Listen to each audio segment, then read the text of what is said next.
টানা ৬ দিনের ইসরায়েলি হামলায় ধ্বংসস্তূপে পরিণত হয়েছে ইরানের রাজধানী তেহরান।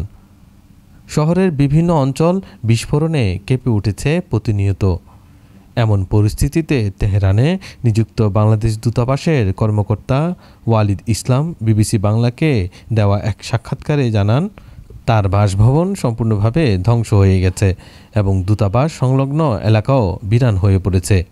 তিনি বলেন, অনেকে ফোন করে কাঁদছেন, বলছেন ভাই এখানকার পরিস্থিতি ভালো না, আমাদের বাঁচান।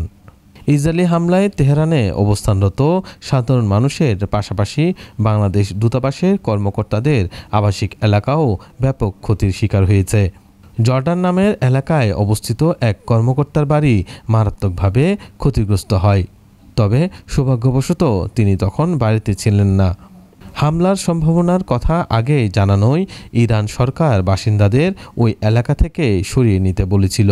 এই সিদ্ধান্ত প্রাণহানি অনেকটাই কমাতে সাহায্য করেছে।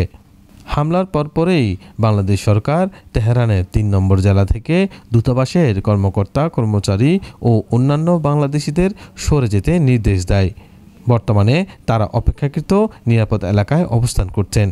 তবে হামলার ভয়াবহতা বেড়ে যাওয়ায় তাদের তেহরানের বাইরেও সরিয়ে নেওয়ার পরিকল্পনা চলছে।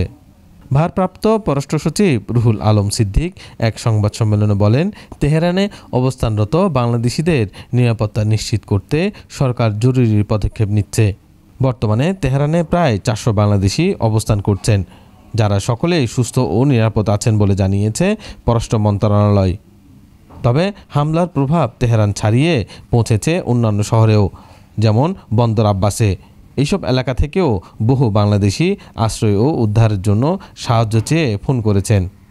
ওয়ালিদ ইসলাম বলেন, সেখানকার মানুষ কাঁদছেন, সাহায্য চাইছেন। এই আর্তনাদ সহ্য করা খুবই কঠিন। এই অবস্থায় ইরানে অবস্থানরত প্রায় ২,০০০ বাংলাদেশির সহায়তায় ২টি হটলাইন চালু করেছে বাংলাদেশ দূতাবাস, একটি তেহরানে এবং আরেকটি ঢাকায়। এই হটলাইনের মাধ্যমে বাংলাদেশিরা জরুরি প্রয়োজনে দূতাবাসের সঙ্গে যোগাযোগ করতে পারবেন। সরকারের পক্ষ থেকে পরিস্থিতি নিবিড়ভাবে পর্যবেক্ষণ ও নাগরিকদের নিরাপত্তা নিশ্চিত করার তৎপরতা অব্যাহত রয়েছে।